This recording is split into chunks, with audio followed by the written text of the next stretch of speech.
Welcome back, everybody. We hope you had a great break. Dan, we are going to continue on with more of our why advertising fails and how to make yours succeed. Let's talk about systems. So we all know that the wealthiest, most valued companies have these systems. McDonald's is one that's widely used. Why do so few businesses take the time to invest time, energy, and effort in building a system that could make their life easier and their business far more valuable? So most of them do have an operating system. It may not be superb, but it exists. Again, because that's what they've focused on in their business is the deliverable. If they're in a high education business, all their education was focused on the deliverable. If they're in a low education business, they probably came from being a doer of the thing. All their focus is on the deliverable. So they have a operating system that gets lights turned on at the same time every day. It does inventory once a week, so they reorder before they run out of stuff, etc. They have an operating system. What they don't have is a complete business system. So they tend not to have a financial system because they didn't pay any attention to that. Most of them are operating on the, if there's enough gross, there's going to be some net around here somewhere, management theory,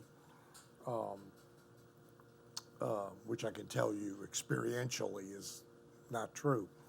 And they don't have a marketing system, either for the new person being brought in, acquired, satisfied, committed, and multiplied. And they don't have a part of it that is all about retention and monetization. And it's mostly because, A, it hasn't occurred to them, right? It's not how they think about their business. So if you don't think about it as a advertising and marketing business that happens to do dentistry, as an advertising and marketing business that happens to do financial planning, and you think about it as a financial planning business that has to do some advertising and some marketing, you are not going to be very interested in building complete marketing systems because it's not the business you're in.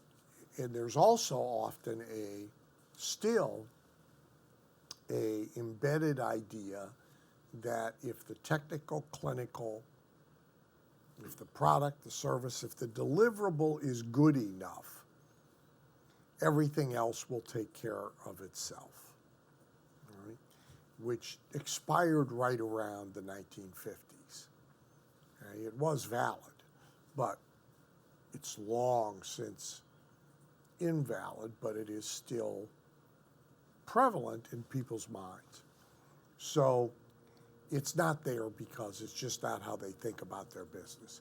Then, if they get kind of past that, and usually it's because of us, or somebody we've birthed. Yep. And they begin to think about their business as an advertising and marketing business that has this deliverable.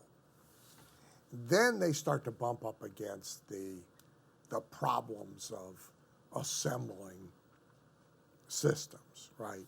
If you don't understand the fundamentals, again, right, then how do you build a system? If you can't find the right tools, how do you build a system? if you can't find a trusted provider of something about which you have no expertise and you don't have time in this lifetime to get how do you build the system? So as they run up against difficulty, they sort of default back away from it to the simpler, happier idea of focusing on the deliverable and hoping the rest of it takes care of itself. Dan, one of the things that you talk about, in your marketing process is you want to build one with a little flexibility. You want it to be rigid. You want people to have a path. One of the things that you talk about is, people have a website. They let people go to the homepage and wander all over versus using a tool like ClickFunnels where you go to a page, it's got one thing, it tells one message and delivers the complete story. You want to talk about that? Yeah, I mean, look,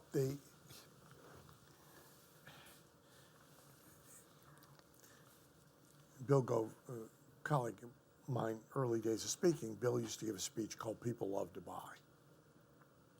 And it is true, people love to buy, but they're not very good at it, okay? And so about the only things they're good at buying on their own are basic commodities. And they buy those largely based on price and availability or long-established brand. So Mary buys Campbell soup. That's the only soup she ever buys. It's the only soup she's ever going to buy. She's going to die buying Campbell soup, and you aren't going to do a damn thing about it, okay? She's a brand buyer. Susan buys whatever soup is on sale that she has a coupon for, and mostly because she has to, economically. But you get beyond commodities. People like to buy stuff, but they really don't know how to buy it. And so if you leave them loose, right, and you participate in stimulating their interest or their desire in buying something, or they come to the conclusion on their own they have a need or a desire for buying something, but you let them roam around without an escort, without a guide, in a physical environment. That's why at retail, the layout of the space, signage, all that stuff matters because you're trying to control what's on the low shelf, what's on the high shelf. All that stuff matters in retail because you're trying to control their movements. You're not turning them loose in reality. It seems that way to the casual observer, but the well-designed retail environment, they haven't been turned loose at all. They've been moved. Casino floor design. I have a book this thick about casino floor design. Nobody's loose. You can't even get out. They're even very if you try. no. They're very. It's very controlled. And what you see when you're sitting down, what you hear, what you see when you're standing up, all of that is micro decided upon to control the movement of the buyer in order to help them buy. So when you let them roam, whether inside your own environment or worse, in a product or service category, you don't have a process, you have randomness. And you're going to get random results. And that's all you're going to get. And that generally equates to kind of everybody getting the average. Right? And you will usually find somebody that gets outsized results, has a better system, a better approach to managing the movement of their prospect and their customer. We knew, so simple choreography example. And why? See, well, so let me back up. So the worst thing about what's done on the web, as you say, a website with 67 tabs and you can roam around. The worst thing about what's done online is people convinced that it's magically and mysteriously different than what is done offline, and that the offline rules don't apply. And that's why a lot of online marketing fails, because people are doing stuff they would never do in a million years in the offline physical environment. They know better, but they let it happen online. I mean, the 3 different seminar businesses that I owned over the years, we knew if you had 50 seats in the room and 25 people showed up, they're going to scatter, and a bunch of them are going to sit at the back so they can sneak out if they become disinterested, and you don't get the same emotional dynamic that you get when they are squeezed together and they are toward the front. So first of all, you don't put all 50 chairs in. You put them behind a thing and you add them as people show up. And I used to announce that there might be $100 bills under the seats in the front row. And people would, kind of idiotically, they would immediately get up and they would move from the back row to the front row, So I knew not to let them sit where they wanted to sit, right? And not to care where they wanted to sit, which is a very important part of this. So I don't care that they want to roam around a website. This is of no interest to me. I really don't give a rat's patootie, okay? I care about what gets optimum results.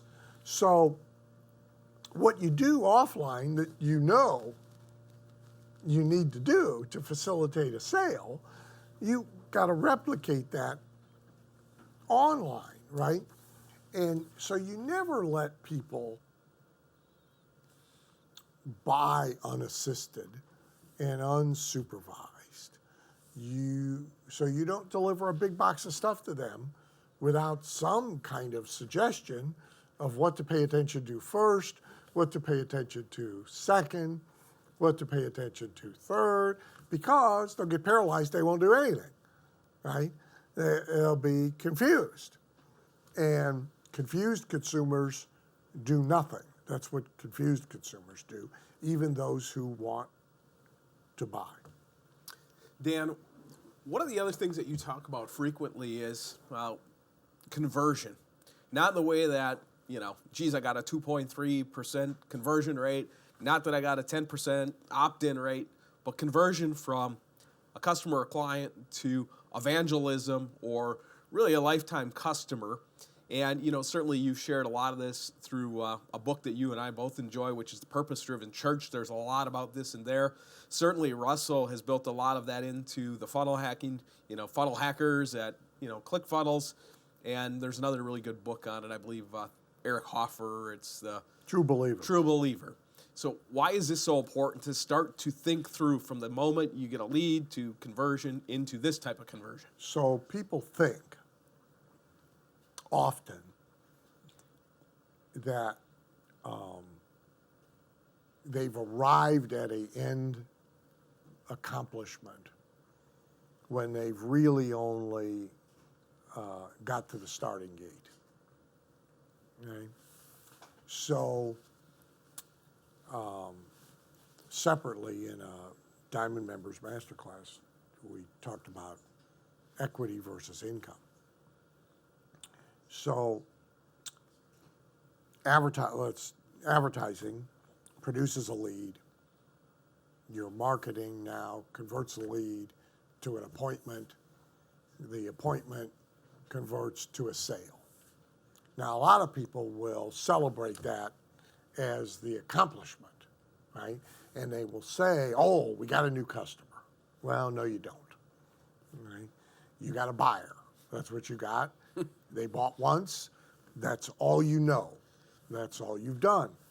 You got them to the point that they made a purchase.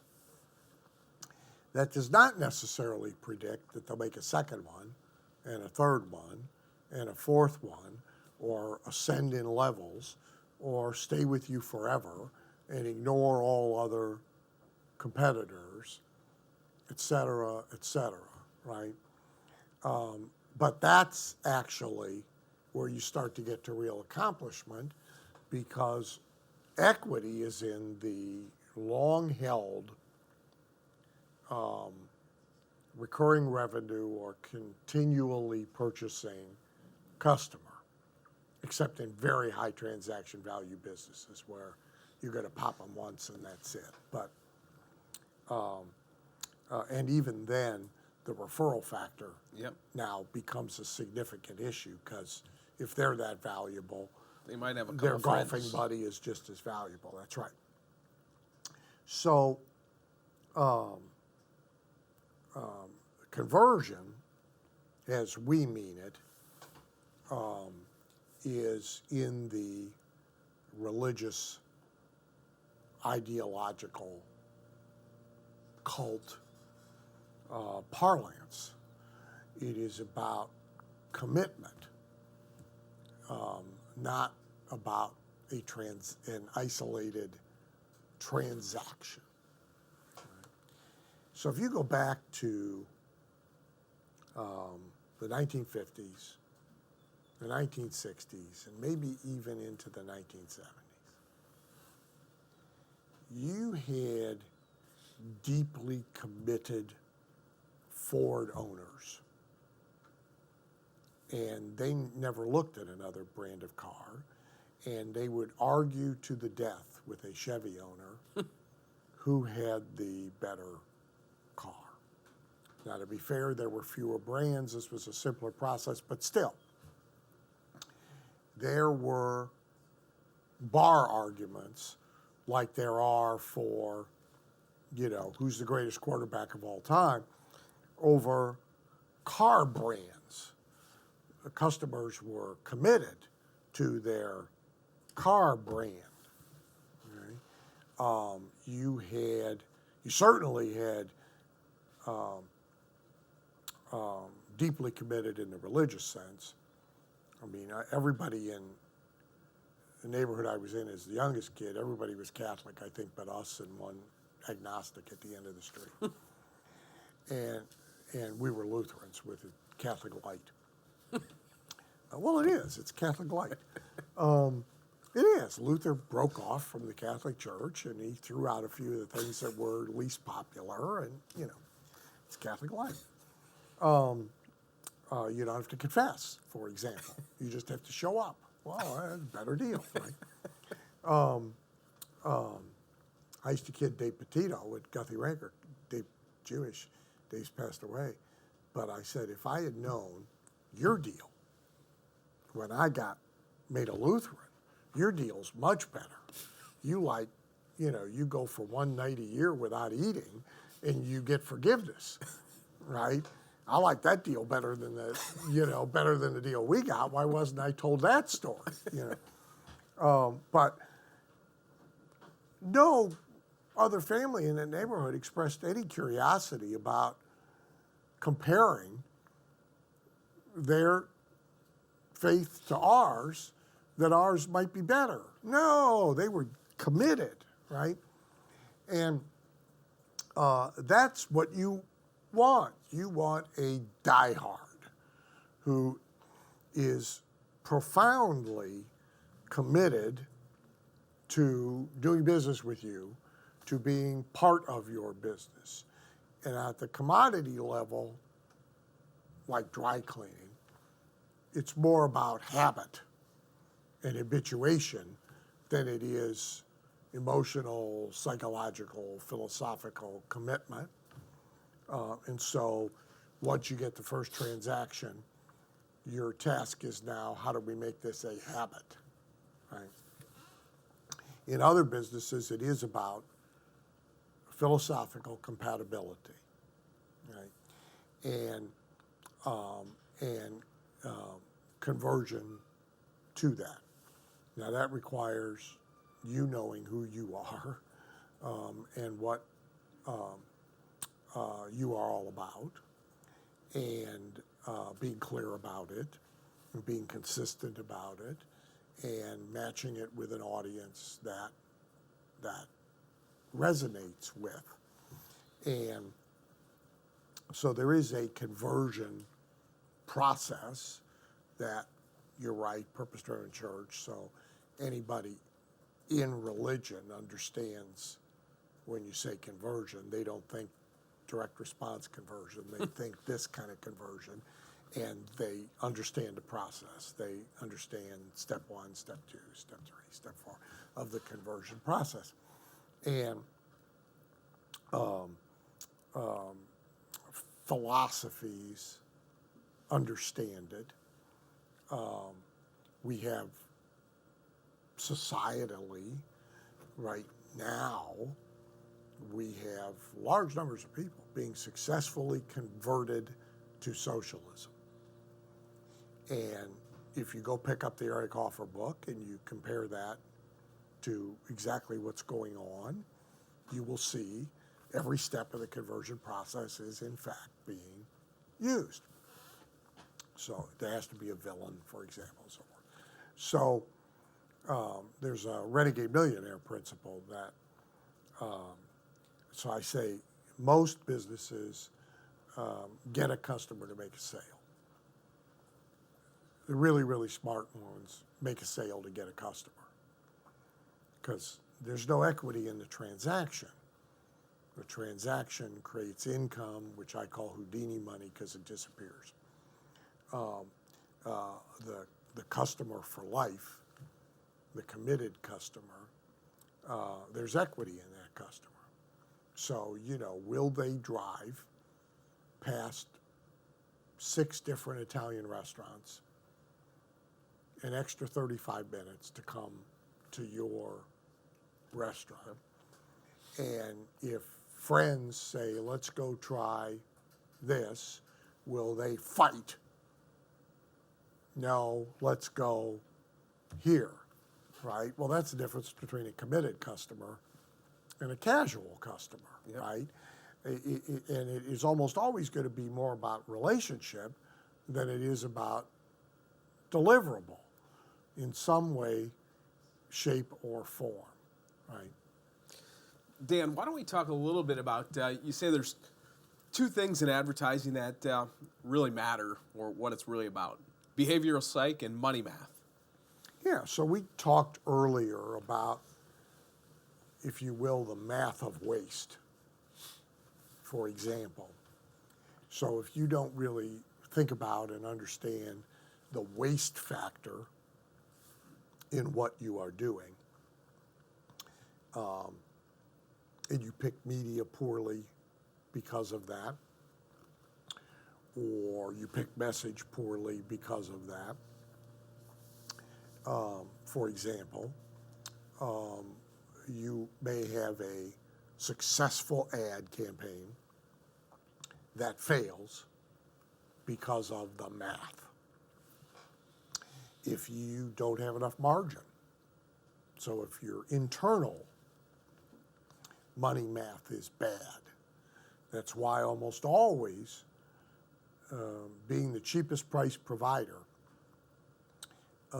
turns out to be a very flawed strategy, because it so handicaps you in what you can afford to do to advertise and market that it leaves you in the dust behind others who are selling at higher prices and better margins and are therefore able to do more complete, aggressive, effective advertising, and do a better job with the lead when they get it, and do a better job with the customer when they get them, right? If you cut it to the skinny, you wind up having to cut it to the skinny everywhere,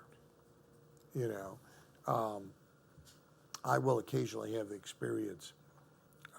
I'll show somebody, say, a shock and awe box that a client is sending out. And the best clients don't care what it costs. And so the person seeing it will say, well, how much does it cost to send that out? And I'll go, I honestly don't know. The client doesn't know, and neither one of us cares. Because the value of the customer acquisition negates that question. The only question the client ever asks me is, what should we do that is most effective? If it should be in leather, let's get the damn thing in leather. Right? I don't care what it costs. Well, that's actually the position you want to be in. So this is all about financial management. This is about profit margins and price points and price presentation and the relative affluence of the customer, market conditions at the time. So this is what I mean by money math. Supply and demand. So right now, in many businesses, there's more demand than there is supply, right? Now, smart advertisers, marketers, and business owners will maybe get a little temporary harvest out of that, but they won't really use it wisely to reorganize their entire business and to put the pedal to the metal on customer acquisition and, all of that. But so money math is critically important. And that's not accountant math. That's not the P&L that the accountant draws up for the bank and the IRS. That's not what we're talking about. And it's not textbook math. It's actually money applied with math. And most business owners, by the way, they don't even know their differential margins, right? So they got 86 products and they don't know the differential margin in one from the other. They don't know, they got 2,000 customers. They don't know the differential value and the differential margin in some versus others, right? Yep. And therefore, they make all kinds of bad money math decisions because they don't know things. And that's half of this, right? It's roughly half of the success equation is getting your math right. And then the other half is behavioral psych. So advertising is all about behavioral psychology. And behavioral psychology there's not much new. There's not very many secrets. This includes Pavlov and Edward Bernays. And, so like the propaganda kind of behavioral psych, it hadn't changed from its first use to now. There's more media, it's more sophisticated tools, but the psychological principles of why people do things and what motivates them to do things hasn't really changed, right? So, so if you think about something we've all been through recently, mask wearing, right? So how do we get everybody to wear masks, right? There's really three psychologies that went into getting people to wear masks. One is success. A significant portion of people got successfully terrified, right? And the belief was so ingrained that it won't go away despite facts, figures, empirical evidence, logic, common sense, situational differences. Doesn't make any difference, okay? They're scared that they will die. Well, that's pretty powerful. But fear, see, that's a big way to get people to move, to act, to buy, to agree to things. That's number one. The second psychological device applied is we made it political. Whether by intent or by accident, we made it a political statement. Okay? To the detriment of public health. Right? Because now you had a segment of people who would not wear them no matter what. Right? So you could tell that person they were going to be in a room with 12 people that were glowing green with the disease, and I'm not wearing a mask, right? I'm wearing my red cap, and that's all I'm wearing, right? And on the other side, you got people who, they're going to wear the mask no matter what because it's a political statement. And so expression of beliefs, expression of philosophy is always a way to affect people's behavior. People wear flag pins. Why? Right? To express an idea they hold dear, etc. Right? So you may remember there was a clothing brand very popular for a decade called Members Only. And the logo was members only, which of course there was no membership and anybody could buy it, right? And yet tons of people bought it because the idea of exclusivity expressed, right? I am in something you can't get in is very, very powerful. The third psychology is what is now called virtue signaling, right? Is because I'm wearing this, right? I am more righteous than you are. I'm a better person than you are. I'm morally superior to you, right? You can literally sell lawn maintenance the same way, right? Because the person who keeps their lawn perfectly manicured has a sense compared to their neighbors who let weeds grow in it and shit and only cut it every 3 weeks. They feel morally superior to their neighbors. So those are the three psychologies, right? Well, these are not new, right? These are like eternal, right? And so advertising succeeds or fails, in a sense, based on picking the right ones of these to use for the situation at hand and then deploying it. And you're dealing with fundamental human emotions, right? So like, I just wrote some copy for a client of mine who markets business stuff to attorneys. And I used a number of things, but I used guilt and shame.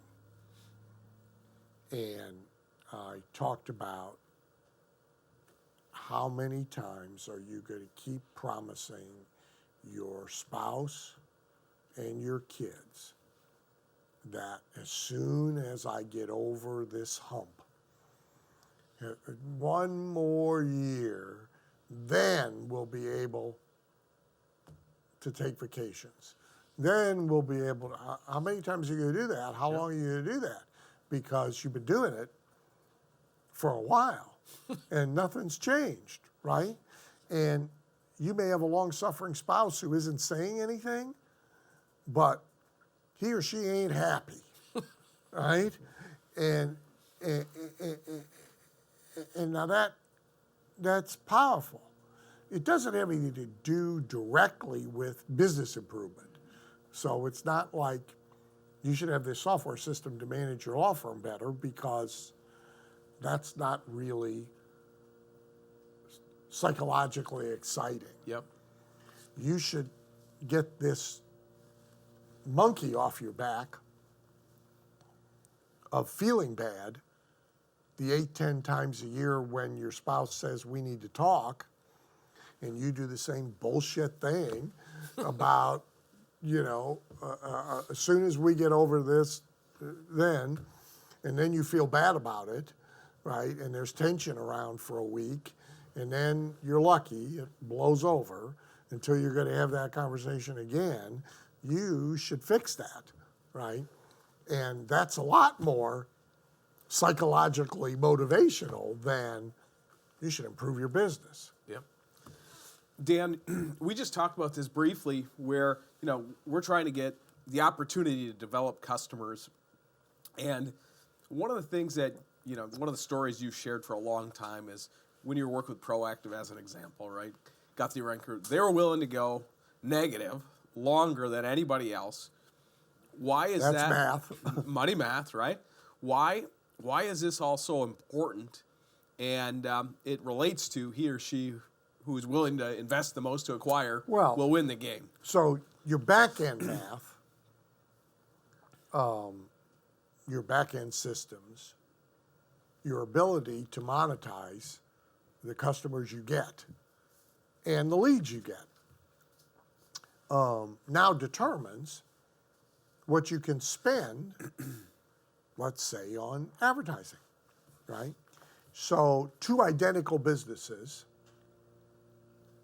everything is identical as can be in their deliverables, can have the same ad campaign, and one judge it a success and the other one judge it a failure. Why? One was able to spend more on it and in many cases incur a higher negative against the first transaction than the other. So his judgment of success kind of imposed on him by all of his back-end math was first transaction had to break even. His judgment of success, based on all his back-end math, was first transaction, I can lose $300 a new customer. Same ad. Guess who's going to win and guess who's going to have a success? This guy, right? Of course. So this is investment in customers that do have long-term value. So now if your long-term value isn't there, if your systems aren't there, right, the customers actually aren't that valuable to you. If you got that together, the customers are very valuable to you, right? So, so think about something as simple as affiliate marketing. Okay? One person may have a heart attack at giving away 50% of the money.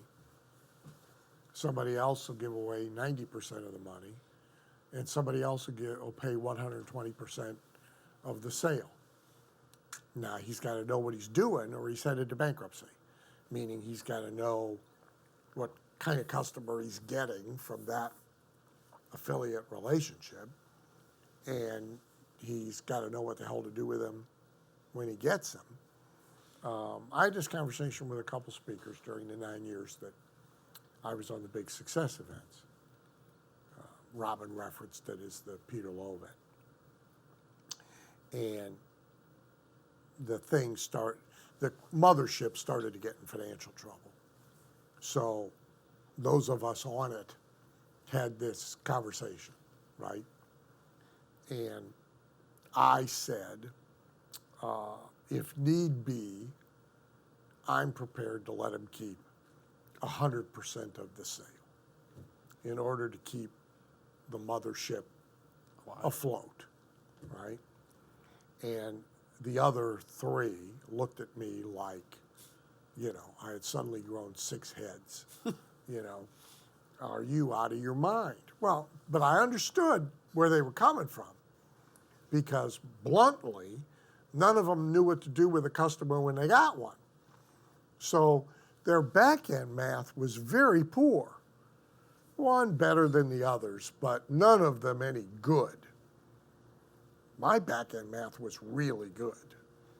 I mean, like really good, because I knew what the hell to do with a customer when I got one. I could have given him double the money, and it still would have been a winning deal for me. And it would have crippled them. They actually couldn't do it unless they fixed, right? So who has the most power in the marketplace? The person who can spend the most money acquiring customers without going broke, right? That's simple. And again, the same ad can be a winner for one and a loser for the other, dependent on all of this. Dan, in the book, you share 4 ad essentials. Can we go into each one of them? The first one being news. Why do you want to have news in your ad? So again, Ogilvy said, if you don't have news to report, why advertise, right? And so like there's an insurance company advertising right now. They're trying to take on Geico and State Farm and so forth. It's NJM Insurance. Nice name. Yeah, in their ad campaign, so a bunch of people stayed up nights because it matches the initials of the company. Their ad campaign is no jingles or mascots. This is their campaign. And then they're doing funny ads. Okay? The problem is there's no news anybody cares about there. I mean, really, if you need or want homeowners insurance or car insurance, where's the news to you in no jingles and no mascots, right? There's some news in 15 minutes, you can say 15%. It's old news. We kind of all already know it, but at least it's news, right? The newest news is, which I wouldn't do until I'm compelled to do it, but is they all now have some magic device you can stick on your car that monitors all your driving and adjusts your rate based on, well, that's real news. It's not news that's appealing to me, but it's news that would be appealing to somebody, a lot of people, right? American Family Insurance, they have breaking news in their most recent advertising, which is, it's anti-inflation news. It says, tree falls on your house and crushes it, and you're insured with us. We rebuild it as it was, regardless of how much the cost of materials and labor has gone up. That's news, all right? So Ogilvy's argument was, if you have no news, why would you have a newscast, right? I mean, so the news people have to, well, right now they don't have to look very far, but sometimes they have to run around and try and find news because, well, that's why the weather reports are all sensationalized, I mean, when I lived in Phoenix, there was no weather. We don't have weather. It's hot. End of story, right? So the weather forecast people had to come up with all sorts of crap because you can't come out and say that. Oh, now here's the weather news. What do you got for us, Carol? Nothing. Back to you, Bob, right? You can't, Carol's fired and a more creative person is found, right? So mostly, by the way, in Phoenix, in the winter months, they give you the weather of where you came from or where your relatives still are, because we don't have any weather in Phoenix. So the Phoenix weather report was, Minnesota, they're up to their ass. Snow is up to their ears and they're freezing. So if you got a relative in Minnesota, be of good cheer. Call them, stick it up their ass. That was a weather report, right? So Ogilvy's argument was you should have news. You should actually have something to say. the untucked shirt is news. I think it's goofy, but I understand why some people would like it. It's news. I've designed a shirt. It's the only one designed from scratch to be worn untucked and not look like crap. That's news, right? So advertising should have news. What about the promise of a benefit? Well, so advertising is about, in part, attraction and moving towards seduction, right? And so we don't move mostly just to move. Okay? We don't drop one service and switch to the other just to do it.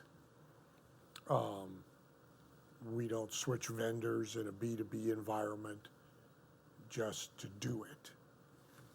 There has to be some preferably compelling, beneficial reason at the advertising level why we should consider that.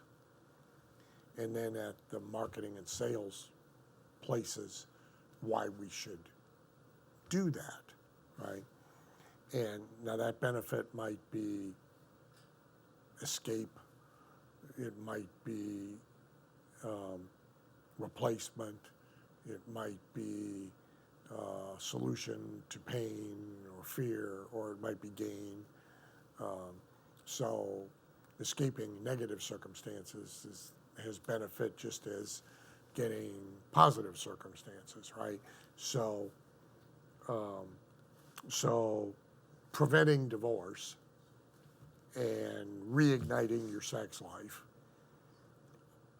one's a positive benefit argument, the other one's an escape from a negative benefit argument, right? They're both promise of benefit. And so if you're going to do advertising for an erectile dysfunction clinic, you can think about those two choices and which of those sandboxes you want to play in for your ad campaign, right? And some of that would depend on who you were advertising to and the media that you are in. If I was going to advertise in the Wall Street Journal, I might choose the avoid divorce because everybody's got a lot of assets to lose. If I'm going to advertise in a local newspaper in basically a blue-collar town, I'm probably going to fix your sex life kind of campaign. So, but devoid of a promise of benefit or with a promise of a very ordinary, lukewarm benefit that almost anybody can claim, that doth not make compelling advertising. I used to do this exercise when I was doing a lot of work with chiropractors and Yellow Pages advertising, of taking a Yellow Pages section and cutting the names out of all the ads and putting the ads over here and the names over here and showing you could mix them up. Didn't make any damn difference because they were all the same, right? They all basically said the same thing. They all had the same offer. A lot of them had the same little drawing of the guy bending over with stars coming out of his back. I mean, they were interchangeable. And so now at best, Charlie goes to the Yellow Pages because he fell off a ladder. You're going to get who's first and answers the phone, who's got the bigger ad, who's got a name he can pronounce. I mean, you know, and everybody's going to kind of get an equal share that way, right? So where's the compelling benefit argument? Advertising requires it. Dan, why don't we talk about claim of comparative or competitive superiority? One of the great examples you share in the book is a house paint. You want to talk about it? It's called Rhino Shield.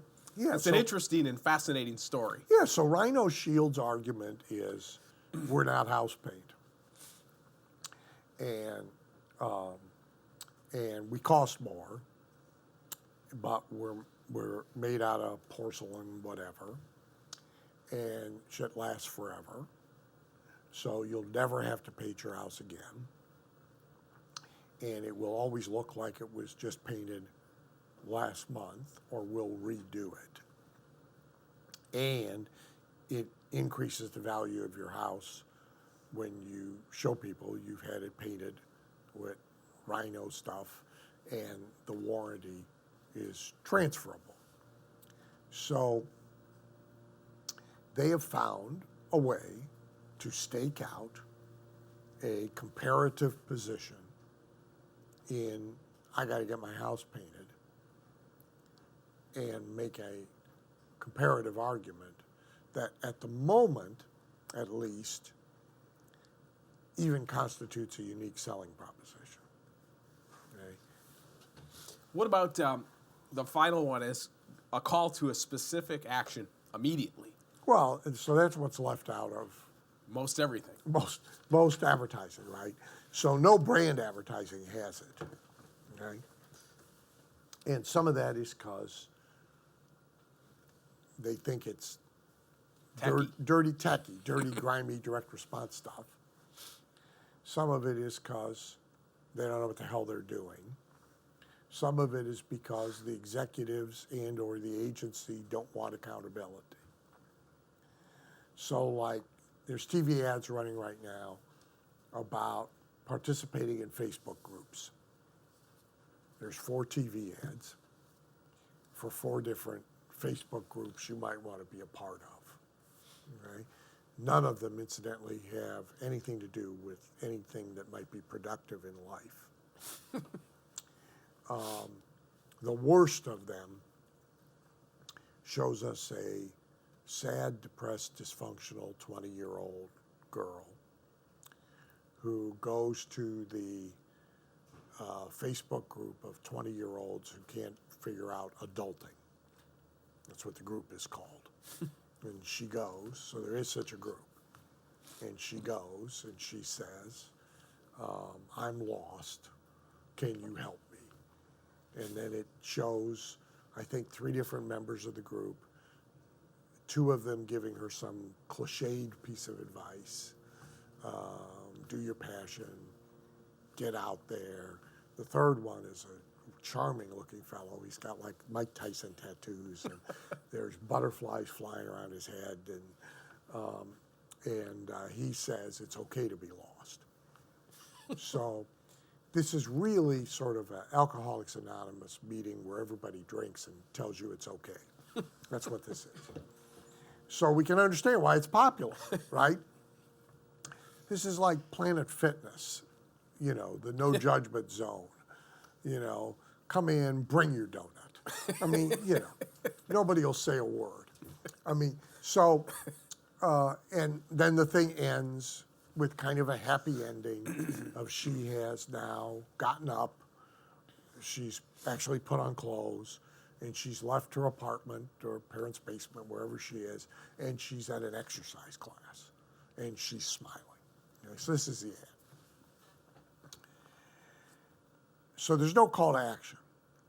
It's implied, right?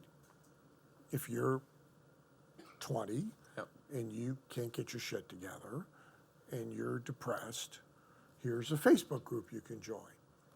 But there's no join now, like before you kill yourself, or join now because tomorrow there's a special workshop for everybody in the group with Susan Houzes, who is the expert on adulting for people who can't adult. There's no log on within the next 24 hours and get a free Starbucks gift card. Okay, there's no do this and do it now.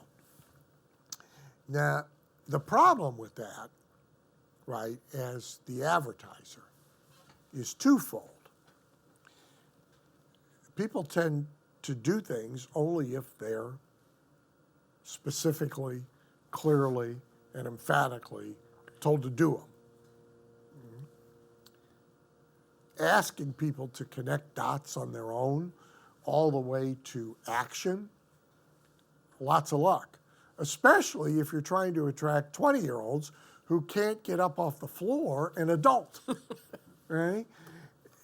Like a burst of initiative is not in the cards here, right? So it's antithetical, again, to human psychology. Secondly, you don't know if the ad's doing anything. There isn't even like a promo code. It's not like go to the Facebook groups /not lost. Yep. Right? There's not even that. So there's no tracking whatsoever. And they're spending, by the way, a lot of money. I mean, this ad's running enough, I've memorized it. Unhappily. So that's CTA's call to actions, which again, those of us who are from the direct response side of advertising, this is our norm. Often the call to action is figured out first. And then the rest of it is engineered to drive the CTA, right? And people that come from direct sales, which is direct response done person to person, that's the norm there too. The direct salesperson, he doesn't really have to be taught this. He knows if he doesn't ask for the order, he tends not to get the order. If he doesn't know it, he figures it out or he starves, one or the other, right? And so, but in regular advertising, this is not the norm. Now, somewhere there's people at Facebook who understand this, but they are not being allowed to get anywhere near this steering wheel. And now, is Facebook running these ads, or is this? Facebook's running these ads. Yeah, because they want to get you to come to join a group, because that's stickier than just using Facebook, right? So if you'll join the Group, the adulting group, or the, I forget what the other 3 are, but they've got 4 that they're really pushing. Yep. Okay, and they got thousands of them, like Amazon bestseller lists now. And they know if they can get you to join a group, right, that's stickier than just using their platform. And by the way, the ad is smart. I'm not taking anything away from the ad except that there's no way for anybody to know whether it's working. Yep. Right? And of course it doesn't, not only doesn't it have a clear call to action, it doesn't then have tracking, and it doesn't have, we talked about earlier, it certainly has no lead generation. So it is not capturing people to then get a 16-step series of emails about why you haven't shown up at the group meeting on Tuesday. You know, I mean, that's not, well, last night that's not happening. There was an ad running last night for, I don't know if you've seen them, the massaging guns that you use. And they built that brand and that company off of Facebook ads, digital, using direct response, call to action. They had testimonials and all of it. Well, last night, for the first time, I saw they had an ad on real TV. I think it was on Fox. Just showing people with the gun, one guy, and then he's going around his bathroom and his gym and a few other places. There's no language on the thing. It gets to the end and it throws up the logo. No way to go buy the thing, no benefits to the thing, Well, so- no lead generation with the thing, Listen, no call to action. This happens all the time. This is the tacky direct response people got this X far, and now the professionals shall descend and do it right. So this happens all the time, and it is to be watched out for in your own businesses and in your own companies. And if you are an investor, like if that was a public company and you owned stock in it, the first thing you should have done this morning is sold it. Yep. Right? Because they are about to ruin it. Right? Halbert used to tell a story. I knew the company.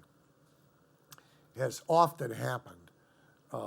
They came to me some months after they and Halbert parted, and I refused them. They were a big weight loss company. And Halbert had done the full-page newspaper ad that took the business from like nothing, I mean nothing, to I think they were doing $20 million a month, give or take, when they called him in and broke the bad news to him. We really appreciate everything you've done. The 4 versions of this ad have got us this far, but now we are maturing as a company, and we need to become more professional.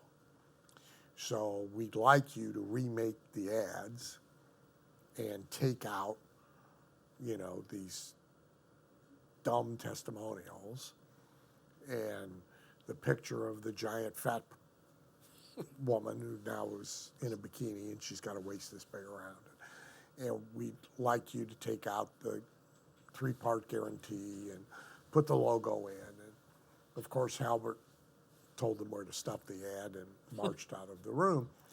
And he was making a lot of money on royalties, which of course they were going to destroy no matter what he did, so I don't blame him. And about 7 months later, they were back down to $2 million a month. And that's when they called me, and I said, no thanks, because you're going to do it again. You're that dumb. I mean, look, it happens all the time. And it's,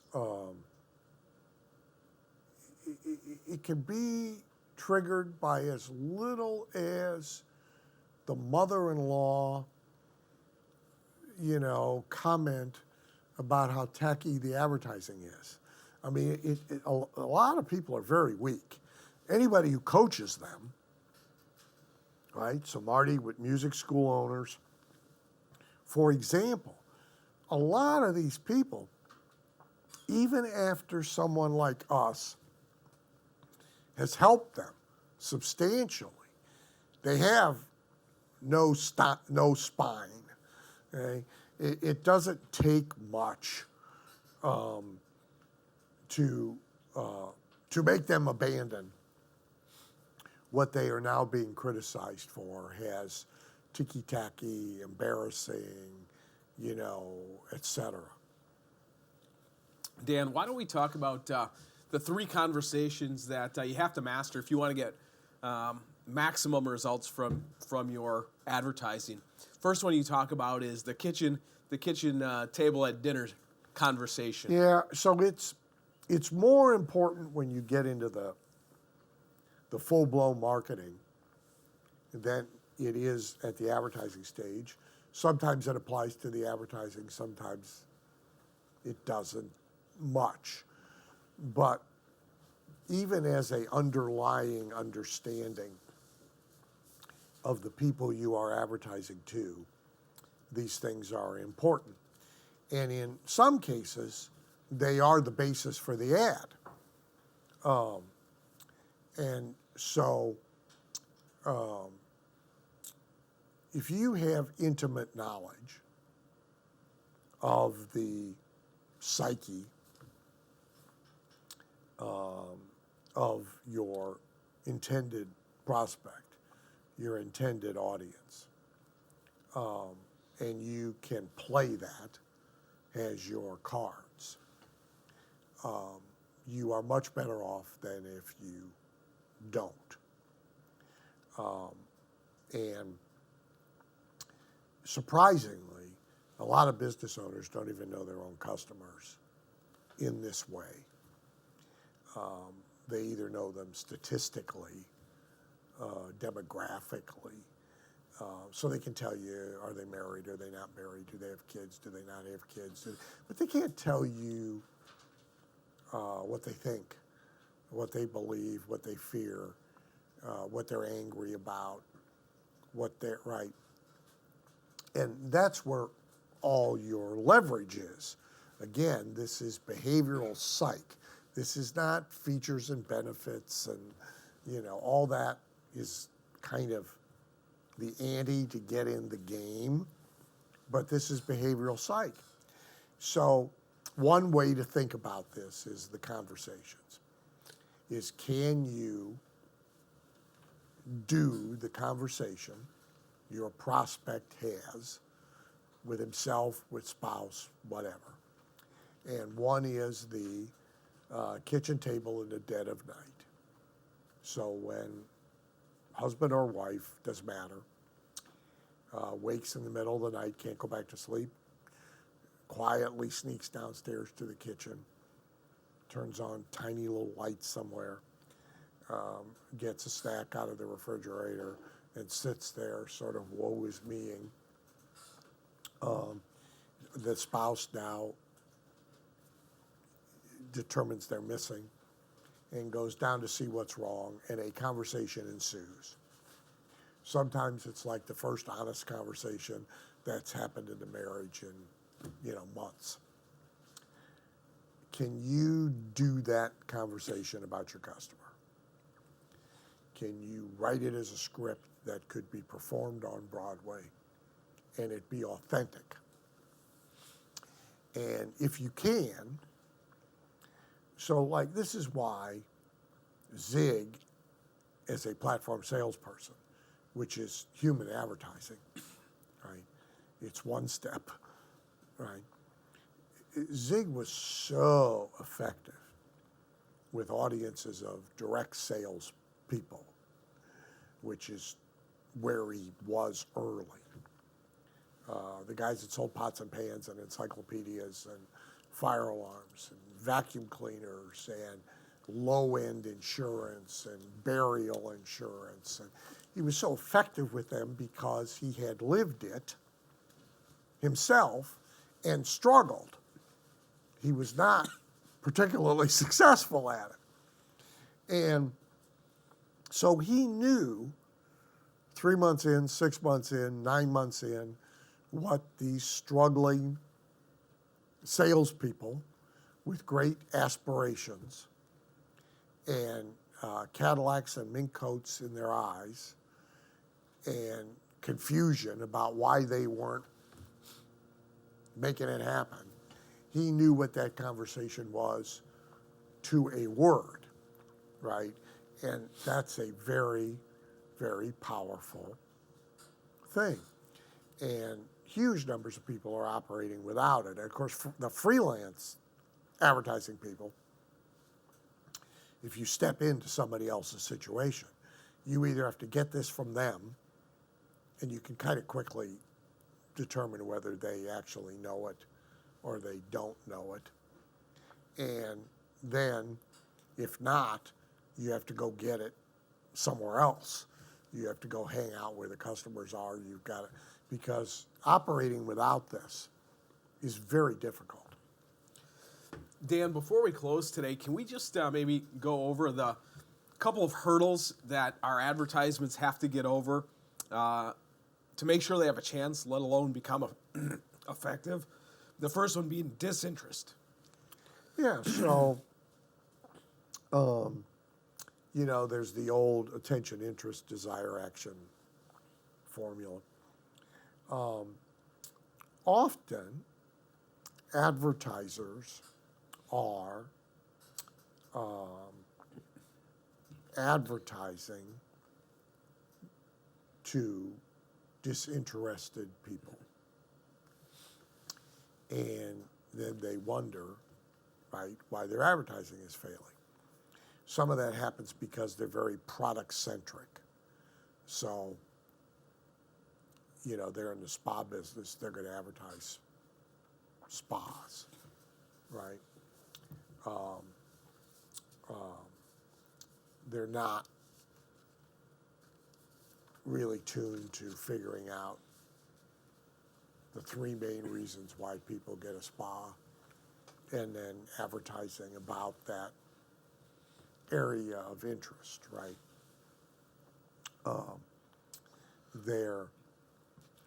So like in all of politics, right, the thing that is most bipartisan that everybody cares about is inflation, right?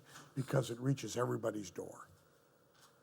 Crime waves don't necessarily. They stay isolated in one part of the city and so forth. Afghanistan's a long ways away, et cetera, et cetera. But inflation, kind of everybody gets it. Breakpoint's right around $5 a gallon for gas, and everybody goes nuts. All right? There's an episode of... So about a week away. Yeah, a month. So there's an episode of Married with Children, which is a very instructive TV series in many ways. I doubt you could get it greenlit to even make it. But there's an episode of Married with Children where the hapless Al Bundy, who can never succeed at anything, organizes a massive political revolt. And he gets the Chicago City Council all right on the edge of recall. And they capitulate, and they withdraw the new tax they put in place on beer. And there's a scene with Al standing on a box, preaching to the crowd and saying, we'll let them do just about anything to us, but we won't let them tax our beer. And that's sort of Tip O'Neill's version of all politics is local, right? And so people are not that complicated, all right? We like to think we are, but that's it. You tax their beer. You triple the price of turkeys right before Thanksgiving. And you raise the price of gas so I can't go anywhere. And you're going to have trouble, right? So you really got to hone in on what interests people. The Robert Collier principle of advertising is under the conversation already occurring in their mind. What are they already talking about, right? So like right now, they're talking about inflation more than they're talking about anything else, right? So I would look at my advertising and I would think, what can I do to have an anti-inflation message, right? If I'm in a turkey business, I'm saying, you better come buy your turkey this Friday, because next Friday it's going to cost you 30% more and there's nothing I can do about it. So I hope you got a freezer. Find a neighbor that's got a freezer.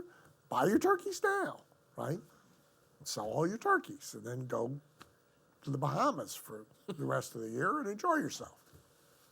So oftentimes, we're advertising essentially what interests us. We're in love with our product. We think our service is fascinating. We want to make money. We want our business to be more, but we're not advertising what really interests people, right? And sometimes that's because we have opinions about what should interest people, not what does interest people.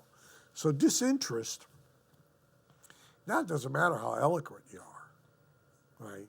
It really doesn't matter how well organized your entire business is. If you don't succeed at interesting people, right, in what you have to say, you're in trouble, right?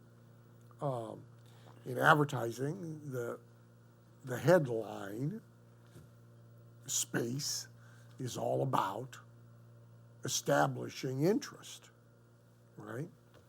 Direct salespeople learn it as a prospecting thing when they're in short pants. If I could show you, fill in the blank, right? Would you give me 15 minutes to explain it? The guy goes, yeah, if what you said interested him, right?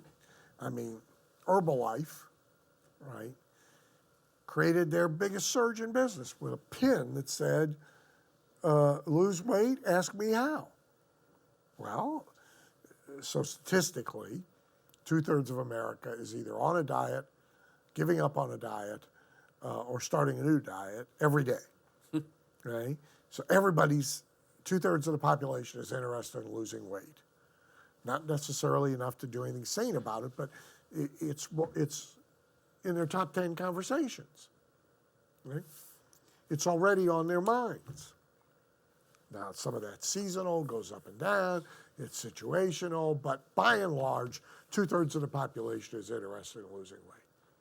If you stick enough of those pins on enough people, somebody will turn around to that person while they're standing in a line and go, okay, tell me how, right?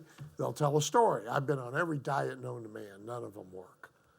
Tell me how yours does, right? Yep. And so this ain't that hard, right? What interests people? So people that own dogs, they really love dogs. What interests them? Keeping a dog alive as long as they can. Longevity interests them, right? Quality of life for the dog, but less so, right? If the younger dog, the dog being obedient, right? That's what interests people that have a dog. Right? So if you're going to sell dog food, sell longevity. How would you like your dog to live twice as long as its life expectancy and still act like a puppy? Ask me how. Dog owner goes, okay, how? Right? Now they're interested. Yep. Show them dog food. They already got dog food. And the dog will eat just about anything. Right? I mean, so that's not all that interesting. Dan, this has been terrific. We're going to leave the rest for inside the book. The book, Why Advertising Fails. So if you don't have your copy yet, go to whyadvertisingfails.com. Want to thank you for your time today. It's been a terrific program. We hope you enjoyed this at home, and we'll be back with you in just a few minutes. Thanks, Darren. Thank you all.